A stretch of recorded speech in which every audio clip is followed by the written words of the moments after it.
Hey, historical geology. Welcome to today's lecture on Chapter 7 about the Earth's interior.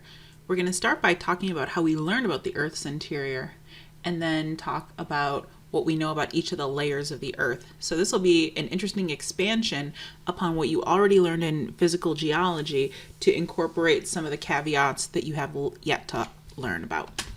So let's get started with how we understand what's going on in Earth's interior. So humans have never been anywhere deeper than the crust of the Earth, and yet we know a great deal about the interior of the Earth, primarily because of the study of seismic waves. So what you may remember from 101 is that seismic waves radiate from earthquakes in a very predictable pattern.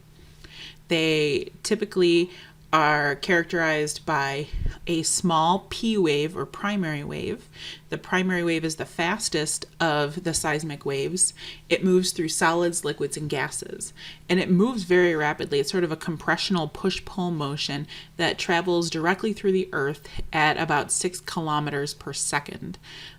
It travels through, again, solids, liquids, and gases. So P waves can, after an earthquake, can be found throughout most of the Earth after a sizable earthquake. The second wave that arrives at a seismogram is called the S wave, or the secondary wave. Secondary waves are a little bit larger in amplitude, although this diagram doesn't make it really look so much like that. However, they're substantially slower than P waves. Instead of a push-pull motion, this is more of a motion that's perpendicular to the direction that the energy is actually traveling in. And S waves do not travel through liquids. They only travel through solids. And so they are much slower. They're about 3.5 kilometers a second. Still very large, but nevertheless significantly slower than P waves. And then if you're close enough to the earthquake that surface waves are recorded, those are even larger in amplitude and the slowest as well. It's worth knowing that P waves and S waves travel through the body of the Earth itself, while surface waves, as their name implies, just travels along the surface. So what's also true is that waves will travel at different velocities depending on the material that they're moving through. So here we have the focus of an earthquake. Remember that the focus of an earthquake is actually the point of origin of any sort of slippage or motion inside the Earth. And the area directly above the focus of the earthquake is known as the epicenter. From the focus of the earthquake, energy will radiate in waves. And what we see here is that wave A travels to seismogram number 1 here. It's a direct motion. Wave B doesn't intersect. It isn't picked up at location 1, but it continues to travel through the crust. You can see that waves C and D travel deeper into the Earth, and they move through a denser layer in the Earth here. They move through the upper mantle. And you can see that they change direction when they move through the upper mantle, and that's called refracting. Waves will refract when they travel through layers that have different densities. So the upper mantle is denser than the crust. And you have a change in velocity. You actually have an increase in velocity when you're moving through denser rocks, and so that's why these waves will refract, and eventually they will bounce back into the crust, but they move at a much more rapid rate when they're in those denser layers.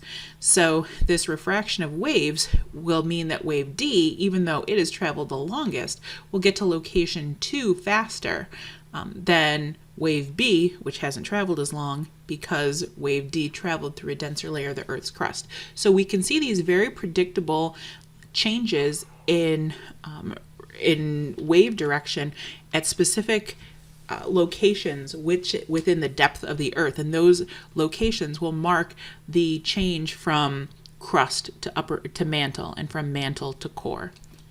So when we learn about Earth's interior, we're really interested in where these waves refract, at what depth they refract. Those are called discontinuities.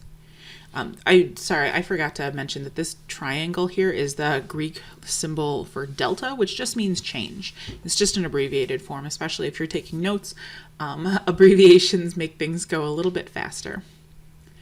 So anyway, a discontinuity is where seismic waves change abruptly in velocity or direction. And the one that we just saw on that last diagram is actually called the MOHO discontinuity. MOHO is actually shortened for Mohorovičić discontinuity, named after the scientist who first identified it. MOHO rolls off the tongue a little bit easier. So here we have that phenomenon where shallow waves move through the crust at a slower rate than deeper waves move through the mantle, and that's because those waves will refract when they go from the crust mantle, go through the crust mantle boundary, which is called the MOHO discontinuity.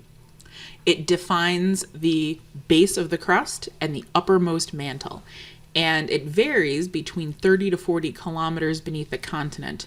One of the things we'll see is that in mountainous regions, the MOHO is actually significantly deeper, and in very flat-lying regions, the MOHO tends to be shallower. And you'll see that a little bit later as we talk about continental crust. But the important takeaway here is that the MOHO is defining the base of the crust. All right, there is one other very important discontinuity, and that is called the Gutenberg Discontinuity. The Gutenberg Discontinuity is similarly a very substantial change, and we can see it here in this cross-section of Earth's crust. So here's the MOHO at the base of the crust in the upper mantle. Then we have the lower mantle, and at about 2,900 kilometers depth, we have the Gutenberg Discontinuity. An important thing happens at the Gutenberg Discontinuity. So yes, it is the boundary between the mantle and the core, but remember that the outer core is a liquid. So what that means is that for our S waves during an earthquake, those S waves will disappear at about 2,900 kilometers depth. So if an earthquake has waves that are traveling through the crust, the P wave will travel through the core. It'll refract a little bit, and you'll see that on the next couple slides, I believe. But S waves will just completely be absorbed when they hit the Gutenberg discontinuity. We use the Gutenberg discontinuity to define the uppermost outer core of the Earth. And we can infer from our study of S waves at a shallow depth, and then noting that the S waves disappear when they go through the Gutenberg discontinuity, and this is an important point from 101, that the outer core is a liquid. So what this means is that when there are earthquakes, there are lots of areas of the Earth that don't record an S wave in their seismograms. So this might be my kids took earth science last year, and this was a diagram that they saw in their reference tables, if you remember those from when you were in 9th grade. So this is the Earth, obviously, and at the North Pole here is the focus of the earthquake. So what I want you to notice is that P waves and S waves travel through the Earth, and you can see that this part in tan here is all P and S. This is where P and S waves are recorded. And I'm going to turn my... Everybody loves when I do this. All right, so let's pretend that the core goes all... Oh, that is fantastic. Good. Perfect. So here's the core. Lovely. So you can see that there are P and S waves recorded in this tan part here, and then similarly on the other side of the Earth, here, there would be P and S waves recorded here too, after the earthquake occurs. Those waves will travel through the Earth, they'll be recorded in seismograms. But remember that S waves, they get absorbed as soon as they hit the outer core. So what that means is if there was an earthquake in the North Pole, that no S waves would be recorded from this location all the way through the Earth and all the way to this location. So this is called the S wave shadow zone. Doesn't that sound scary? So if you look, like half of the globe does not record an earthquake when it is on the opposite side of the Earth. There's also a funny thing that happens to P waves, though. So when P waves travel through the Earth, when they hit the core, when they hit the Gutenberg discontinuity, remember they're going to refract because now they're moving through denser material. So you can see that the P waves also change direction.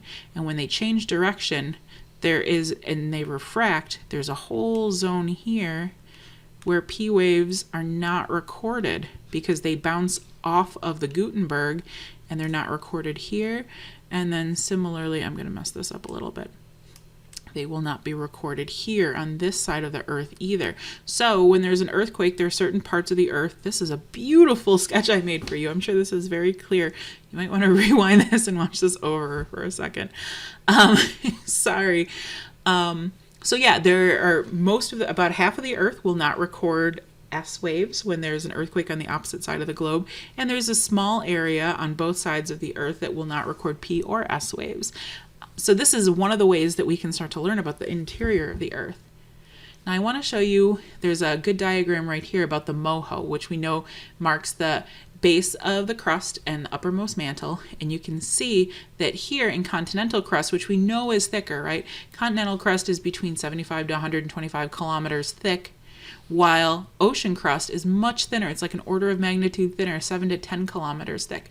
When you have ocean crust, the MOHO is much shallower. And then and that's because ocean crust is thin. And we're defining the MOHO as the base of the crust.